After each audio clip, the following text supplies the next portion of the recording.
शिवोहम। आवाज आ रही है?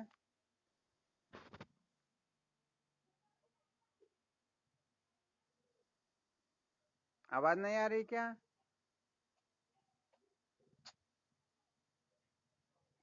शिवोहम।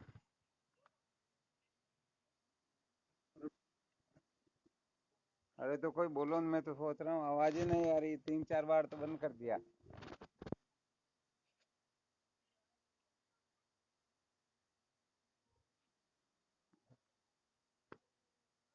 चलो ठीक, क्या विषय चल रहा था अपना?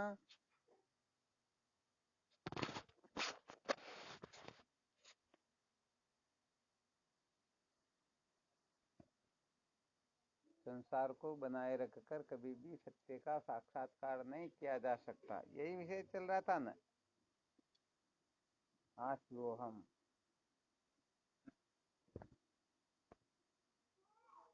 अच्छा, इसमें कल क्या सुनाया था?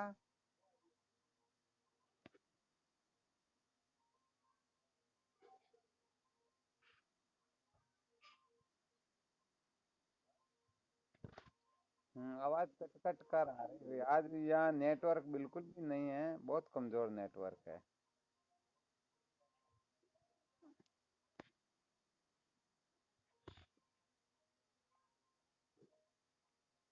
तो कल ये बताया गया था, परीक्षे लोकान कर्म चित्तान, अर्थात परीक्षा करके देखना चाहिए। तो यहाँ पर स्वतः ही ये सिद्ध हो जाता है कि हम जिसको सचमुच में सत्य समझ रहे हैं वो सत्य नहीं है।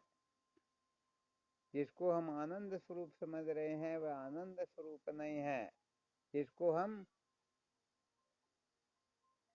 सर्वाधिक महत्व दे रहे हैं वो वास्तव में महत्व देने लायक है ही नहीं। ऐसा ही है ना?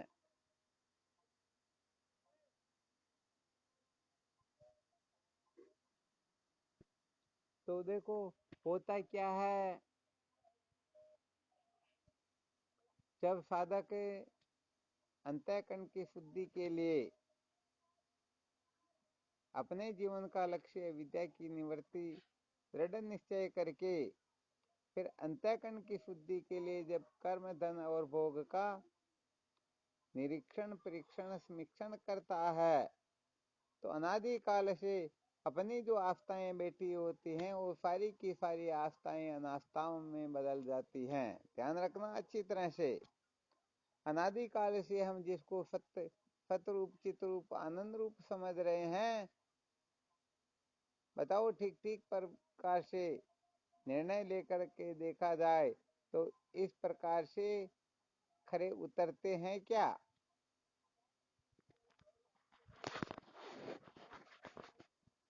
हाँ, नहीं उतरते हैं। तो ये हमारी अनादिकाल की जो आस्था बैठी हुई है ना, कि संसार के भोग पदार्थ जो है ये आनंद स्वरूप है, इनको प्राप्त करना मेरे जीवन का उद्देश्य है, इनको प्राप्त करके मैं कृतार्थ हो जाऊंगा, अजर अमर हो जाऊंगा, सचमुच में मेरे जीवन को धन्य बना लूंगा। ये सारी की सारी आस्थाएं अनास्थाओं में बदल जाती या नहीं बदल जाती हैं? हाँ, ध्यान रखना इस बात का। यदि हम इन संसार की पदार्थों को,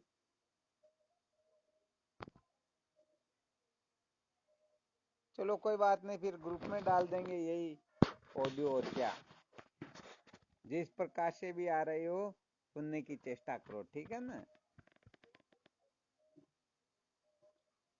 तो यहाँ पर विशेष बात यह है, यदि हम संसार के भोग पदार्थों को आनंद रूप समझते हैं तो समझ लेना चाहिए अभी तक अपने जीवन में कोई क्रांति आई ही नहीं, क्योंकि हम अनादिकाल से इनको आनंद रूप समझ ही रहे हैं। समझ रहे हैं या नहीं समझ रहे हैं?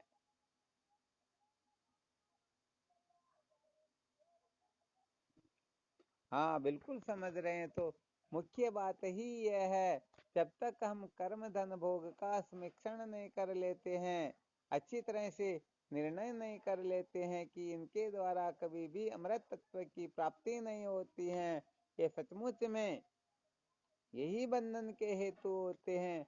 ये बात जब तक समझ में नहीं आ जाती है तब तक न तो उनका अंतःकरण शुद्ध होता है, न तत्व जिज्ञासा जागृत होती है। विवेकादि साधनों से संपन्न होना तो बहुत दूर की बात है। और भले ही वो रात दिन ब्रह्मवेता महात्माओं के सानिध्य में रहे, फिर भी कहने का मतलब वह उनको कचरा ही समझेगा। अच्छी तरह से ध्यान देना, आ रहा है समझ में? तो भाई यहाँ पर तो अपना विशेष सूत्र ही ये चल रहा है कि संसार को बनाए रख कर कभी भी सत्य का साक्षात्कार नहीं किया जा सकता। तो इसको अच्छी तरह से हमें समझ लेना है। इसमें कहीं पर भी संशय आदि हो, उस संशय विपर्य को श्रुति युक्ति अनुभूति से हमें अच्छी तरह से निकाल करके फेंकना है और यही निश्चय अपने को करना है। तो इस जगह पर यदि हम गड़बड़ घोटाला करेंगे, जैसे बार बार बताया जाता है, कोट का एक बटन गलत लग जाए तो सारे के सारे बटन फिर गलत ही लगेंगे, लगेंगे न?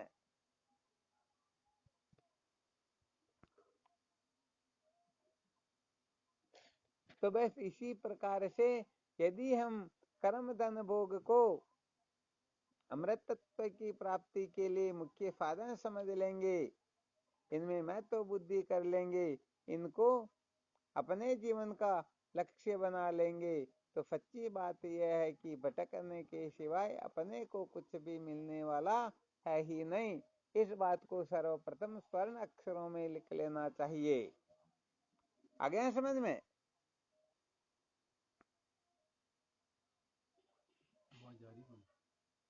हाँ कोई बात नहीं, फिर ग्रुप में डाल देंगे। तो देखो भाई, वास्तव में देखा जाए तो कर्म धन भोग, इनका यदि हम सदुपयोग न करें, इनका दुरुपयोग करें, तो ये कर्म धन भोग तो अपने अंतःकरण को शुद्ध करवा करके तत्व जिज्ञासा में हेतु हो सकते हैं। वही कर्म धन भोग अपने पतन का कारण हो जाया करते। कुल मिलाकर के समझदारी यह है कि इनका सेवन कब तक कैसे करना चाहिए, ये समझ अपने हृदय में अच्छी तरह से प्रकट हो जाए, और जब इनका प्रयोजन पूरा हो जाए तो कर्म धन भोग का सम्यक प्रकार से त्याग करके केवल और केवल मात्र आत्म तत्व की जिज्ञासा ही करनी चाहिए। अर्थात फिर वेदांत विचार में प्रवृत्त हो करके केवल और केवल मात्र वेदांत का श्रवण मनन निधिध्यासन ही करना चाहिए। ये थोड़ी विशेष बात है। तो यहाँ पर कुल मिलाकर के मुख्य सूत्र ही यह निकलता है, जिनको कर्म धन भोग से सम्यक प्रकार से वृत्ति हुई है, जिन्होंने सम्यक प्रकार से समझ लिया है कि इनके द्वारा अमृत तत्व की प्राप्ति नहीं होती है, इनके द्वारा सचमुच में हम आनंदित नहीं हो सकते हैं, ऐसा सोच करके जो इनसे विरक्त हो गए हैं, उनके लिए केवल और केवल मात्र तत्व जिज्ञासा ही, वेदांत का श्रवण मनन निधिध्यासन ही विशेष रहेगा। और जिनका अभी तक चित्त शुद्ध नहीं हुआ, तत्व जिज्ञासा जागृत नहीं हुई, विवेकादि साधनों से संपन्न नहीं हुए, उनके लिए तो भाई अभी कर्म धन भोग को शास्त्रोक्त रीति से सेवन करते हुए इनके असली स्वरूप को जानना ही होगा। तो देखो यहाँ पर दो बात बताई जा रही है। कर्म धन भोग बंधन के हेतु होने से इनका त्याग करना होगा, परंतु रहस्य ये समझ लेना चाहिए, जब तक हम कर्म धन भोग को सचमुच में बंधन का हेतु नहीं समझ लेते, तब तक इनको त्यागने की इच्छा भी नहीं होती है, नहीं होती ना।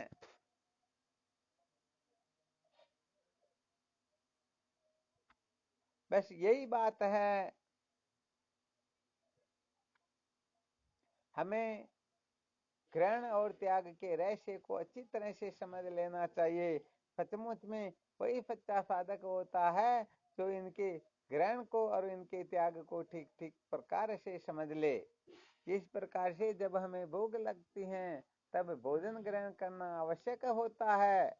तो देखो, भोजन ग्रहण करना इतना आवश्यक होता है कि इसके ग्रहण के बिना काम चलता ही नहीं, परंतु भोजन करते करते जब भूख की सम्यक प्रकार से निवृत्ति हो जाती है तो जितना ग्रहण करना आवश्यक था उतना ही त्याग करना भी आवश्यक हो जाता है। हो जाता या नहीं हो जाता? हाँ, तो बिल्कुल ये सत्य बात है। इस रहस्य को हमें अच्छी तरह से समझ लेना चाहिए। इस रहस्य को समझ लेने के पश्चात हमें कोई कहीं पर भी अटका नहीं सकेगा। हम कहने का मतलब किस समय ग्रहण करना चाहिए उसी समय ग्रहण करेंगे और किस समय त्याग करना चाहिए उस समय हम त्याग कर देंगे। ये बात हम अच्छी तरह से समझ लेंगे। रामदेव जी, समझ में आ रहा ना? कर्म धन भोग का जो रहस्य बताया जा रहा अच्छी तरह से समझ में आ रहा ना? हाँ, बिल्कुल बिल्कुल, ये तो बिल्कुल साधारण बात है। भोजन कब तक करना चाहिए? जब तक भूख की निवृत्ति न हो। इस संसार में ऐसा कोई है तो इस रहस्य को नहीं जानता हो। कब तक चलना चाहिए? जब तक मंजिल ना आ जाए। आ गया समझ में? ऐसे प्रत्येक क्षेत्र में देख सकते हैं कि किस समय हमें किस वस्तु का ग्रहण करना होता है और किस समय उसका त्याग करना होता है। जैसे हाँ हाँ, कोई बात नहीं, ग्रुप में भेज देंगे अभी। जैसे भी समझ में आ रहा सुनते रहो। अभी यहाँ पर नेटवर्क बहुत कम है।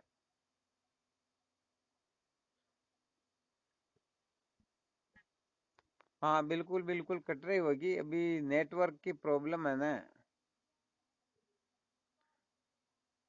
तो क्या बता रहे थे? इस संसार में ऐसा कोई व्यक्ति है ही नहीं जो इस रहस्य को नहीं समझता हो। जैसे हम दवा करते हैं। हाँ, कोई बात नहीं, नहीं आ रहा तो सुनते रहो, अभी ग्रुप में डाल देंगे, शायद आपको आ रही हो, नहीं तो ऐसा कर लेंगे, ठीक है।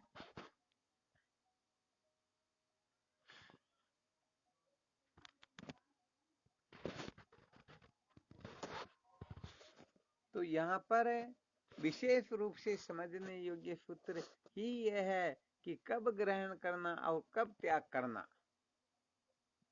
जो इस रहस्य को ठीक तरह से समझ लेता है वह अपने अंतःकरण को शुद्ध करके तत्व जिज्ञासु होकर के वेदांत श्रवण की ओर प्रवृत्त होकर के अपने जीवन को धन्य बना लेता है। और जो इस रहस्य को अच्छी तरह से नहीं जानता है, जिस समय ग्रहण करना हो उसमें त्याग कर दे और जिस समय त्याग करना हो ग्रहण कर दे, तो ये उल्टा काम करने वाला निश्चित रूप से भटक ही जाता है। उनको न तो तत्व का साक्षात्कार होता है और न अंतःकरण की शुद्धि को उपलब्ध होता है। वो तो ऐसे ही संसार की ठोकरों में ही निकलता है। उनका जीवन अस्त व्यस्त ही रहता है। इसलिए हमारे संत शास्त्रों ने इसके ऊपर बहुत अधिक विवेक किया है कि किस प्रकार से साधक अपने जीवन को धन्य बना सके। देखो, थोड़ा संकेत कर देते हैं। इस प्रकार से 4 आश्रमों की रचना की। कितने आश्रमों की? ब्रह्मचर्य आश्रम, गृहस्थ आश्रम, वानप्रस्थ आश्रम, संन्यास आश्रम। तो बताओ, ये जीव को तत्व जिज्ञासु बना करके ब्रह्म विचार की ओर प्रवृत्त करके अविद्या के बंधन से मूल सहित छुड़ाने में इनका तात्पर्य है या नहीं है? अब इस रहस्य को जो ठीक तरह से समझ लेता है तो समझो तो कृतार्थ हो जाता है। अब हम गड़बड़ घोटाला क्या करते हैं? जिस समय संन्यास आश्रम चल रहा हो उस समय भी हम अपने आप को गृहस्थ आश्रम वाला समझ करके बुझे रहते हैं और जिस समय गृहस्थ आश्रम चल रहा हो उसमें पता नहीं हम क्या कर लेते हैं।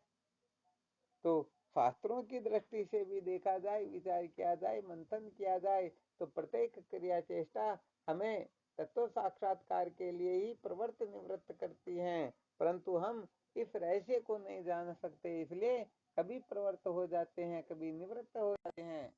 अर्थात जब प्रवृत्त होना होता है तब निवृत्त हो जाते हैं, जब निवृत्त होना हो तब प्रवृत्त हो जाते हैं। ऐसा उल्टा काम कर लेते हैं। तो बताओ उल्टा काम करने से काम बिगड़ जाता या नहीं बिगड़ जाता?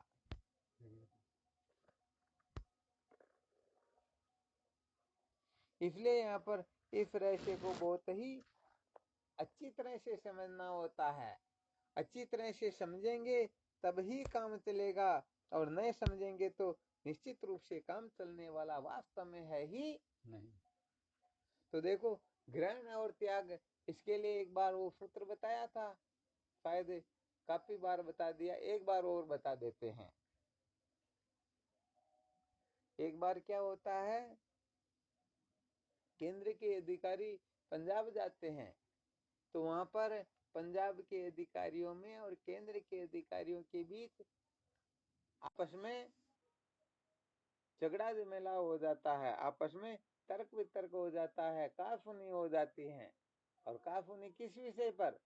पंजाब के अधिकारी कहते हैं भाई तुम भी सरकारी नौकर हो और हम भी सरकारी नौकर है, आपको तनख्वाह ज्यादा है, आप जो काम करते हो वो काम हम भी करते हैं। कुल मिलाकर के हर क्षेत्र में अध्ययन करके देखे तो तुलनात्मक अध्ययन की दृष्टि से तुम और हम बराबर ही है, परंतु तुम्हारे को तनख्वाह 25,000 मिलती है और हमारे को तनख्वाह 5,000 ही मिलती है, इसका क्या कारण है? तो केंद्र का जो अधिकारी था उसने कहा भाई समझाते हैं, क्या कहा, इसका रहस्य क्या है समझाते हैं।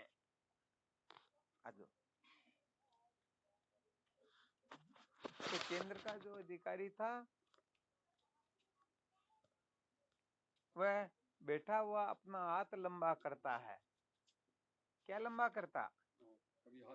अपने हाथ को लंबा करता है, टेबल पर रखता है और पंजाब के अधिकारी को ये कह देता है कि तुम्हारे में जितनी ताकत है उतनी ताकत से मेरे इस हाथ पर दे मारो। तो पंजाब का अधिकारी कहता है क्यों मजाक करते हो, मैं प्रश्न पूछ रहा हूँ उसका उत्तर दो ना, ये आलतू फालतू की बातें करने से मेरे प्रश्न का उत्तर थोड़े लग जाएगा। उसने कहा रे तुम चिंता क्यों करते, मैं जो कहता हूँ वो करो ना। तो उन्होंने कहा यदि हाथ टूट जाए तो हमारी जिम्मेदारी नहीं। केंद्र के अधिकारी ने कहा भाई मैं जब प्रसन्न होकर के ये कह रहा हूँ, मेरा हाथ टूटे चाहे कुछ भी क्यों न हो, तुमको चिंता करने की आवश्यकता नहीं है। तो पंजाब के अधिकारी ने विचार किया, मेरे कहने से न तो इनके 5,000 होने वाले हैं न मेरे 25,000 होने वाले, परंतु एक ऐसा मुक्का मारे कोई इनका हाथ ही टूट जाए तो कम से कम ये महीने 2 महीने अस्पताल में खाट पर पड़े रहे, तब तक हम इसे थोड़ा आगे ही निकल जाएंगे।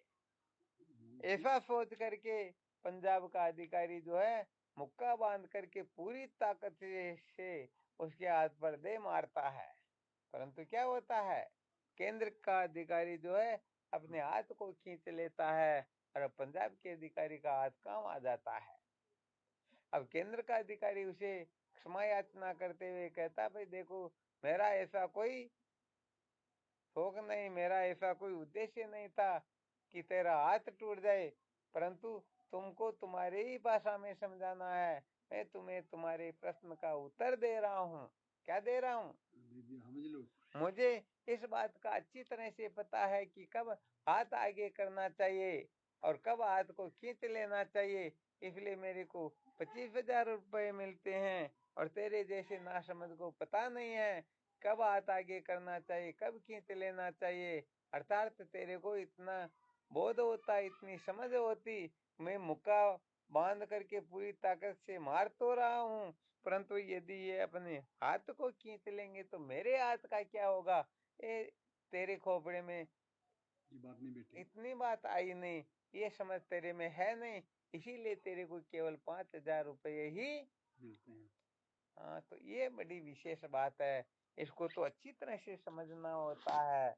जो अच्छी तरह से समझते हैं तो सच्ची बात ये है वे ही इस ग्रहण और त्याग के रहस्य को समझेंगे। देखो पक्षी जो होता है ना, पक्षी इस रहस्य को जानता या नहीं जानता कि उनके अंडे का सेचन कब तक करना है। यदि हाँ, जब तक अच्छी तरह से पक न जाए, यदि पक्षी अंडे से पहले ही उठ जाएगा तो वो अंडा कच्चा रह जाएगा, और अधिक देर तक बैठा रहेगा तो उस पक्षी के पंख ही गड़ जाएंगे। तो बताओ, जो इस रहस्य को समझता हो वही काम को ठीक ठीक कर पाएगा, अथवा ग्रहण के समय त्याग, त्याग के समय ग्रहण। बताओ गड़बड़ घोटाला होगा या नहीं होगा? होगा ना। हाँ, ये विशेष बात है। तो कुल मिलाकर के शास्त्रों के जो संकेत होते हैं, इन संकेतों को अच्छी तरह से समझना चाहिए। जब तक ये रहस्य अच्छी तरह से समझ में ना आ जाए, सचमुच में संसार के भोग पदार्थ अल्प है, ये दुख स्वरूप है, इनसे आनंद की अनुभूति नहीं हो सकती है, तब तक इनके ग्रहण का विधान है। और जिस दिन ये समझ में आ जाए कि सचमुच में ये समस्त ऐश्वर्य पदार्थ भोग आदि जो है अपने को कृतार्थ नहीं कर सकते हैं, इनमें लेश मात्र भी आनंद नहीं है, इसी समझ जब जागृत होने लगती है, तब इनका सम्यक प्रकाश से त्याग करके साधन संपन्न होकर केवल और केवल मात्र श्रोत्रिय ब्रह्मनिष्ठ गुरुदेव के सानिध्य में आत्म तत्व का विचार करना ही चाहिए। यही तो सिद्धांत है, यही तो समझदारी है। बताओ, इसका त्याग करके कोई ब्रह्म सत्य का साक्षात्कार कर सकता है क्या? नहीं कर सकता ना। तो भाई, ये विशेष बात यही है।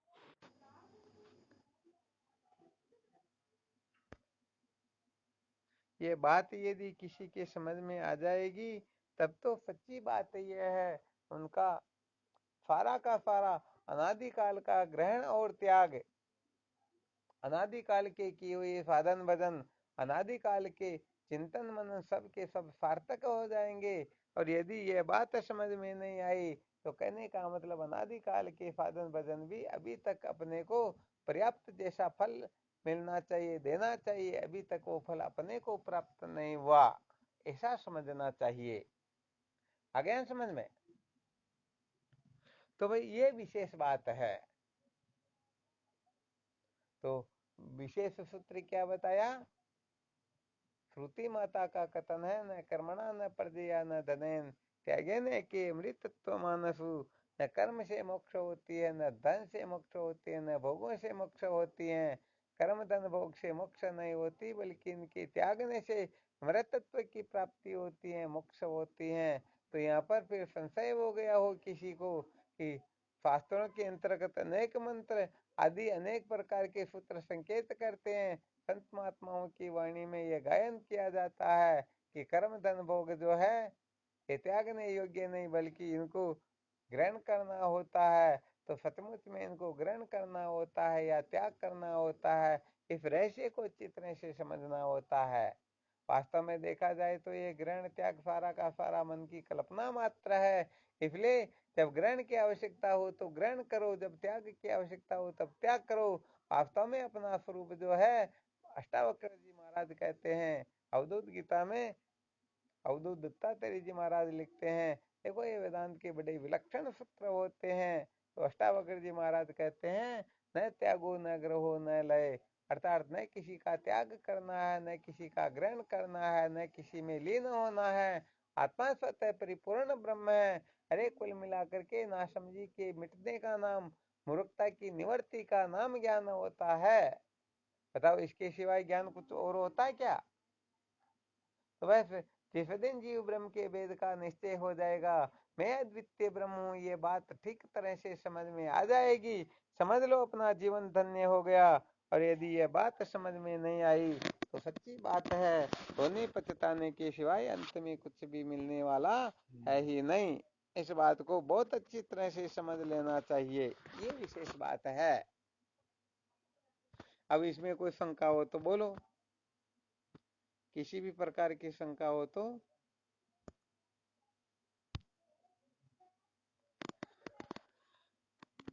ये तो अच्छी तरह से समझ में आ गया ना कि कर्म धन भोग से हम कृतार्थ नहीं हो सकते हैं।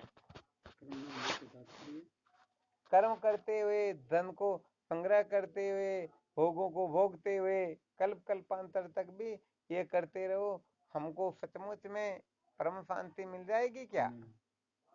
अच्छा, क्या प्रमाण अपने पास में कहीं से नहीं मिलेगी?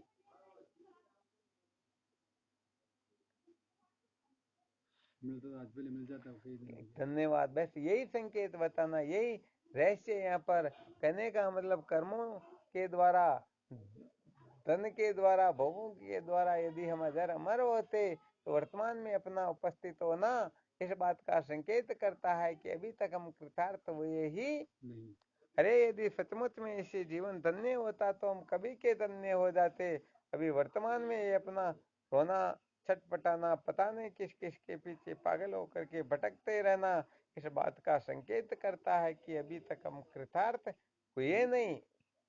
हाँ, इसकी भ्रांति भले हो गई हो, परंतु सचमुच में अभी तक हम कृतार्थ नहीं हुए हैं। पक्का? बिल्कुल।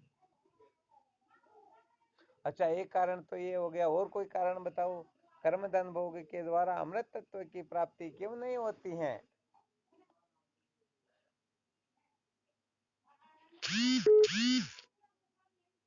कर्म धन भोग करने के साधन आत्मा तो करने से क्या बात है, आत्मा तत्व जो है अक्रिय है, ठीक है ना, नाश्ता करता करते ना, अर्थात अक्रिय तत्व जो होता है वह क्रिया से प्रकट नहीं होता, क्रिया के द्वारा उत्पाद्य, आप्य, संस्कारी, विकारी, विनाशी, ये पांच प्रकार का ही उपयोग किया जा सकता है। और पांच में से परमात्मा एक में भी, क्योंकि परमात्मा को उत्पन्न थोड़े करना पड़ता, कहीं से मांग कर लाना पड़ता है क्या? मांग कर लाएंगे तो वो कर। क्या परमात्मा में जैसे कपड़ा गंदा हो गया तो उसे साबुन लगा करके साफ कर दे और रंग चढ़ा दे, इस प्रकार से परमात्मा में कोई विकार आ गया हो तो उसे साबुन से, डिटर्जेंट से धो करके फिर उसके ऊपर रंग चढ़ा दे, ऐसा होता है क्या? तो विकारी होते भी विनाशी होता है। हाँ, तो न तो उनमें संस्कार करना होता, न विकारी होता, न किसी का नाश करना होता है। नाश क्यों नहीं करना होता? क्योंकि परमात्मा के सिवाय और कोई वस्तु है ही नहीं। सचमुच में परमात्मा से भिन्न कोई और वस्तु हो तो उस वस्तु का हम कहने का मतलब, हाँ, कुछ न कुछ कर सकते हैं, परंतु परमात्मा के सिवाय कुछ है ही नहीं, तो नाश किसका करे? आ गया समझ में? तो ये विशेष बात है। ये रहस्य जब किसी के हृदय में प्रकट होने लगता है तो फिर निश्चित रूप से उनके जीवन की गतिमति जो है, उनके जीवन की समझ जो है इस प्रकार से जागृत होती है कि बहुत ही अधिक तीव्र गति से सत्य के साक्षात्कार की ओर प्रवृत्त हो ही जाता है।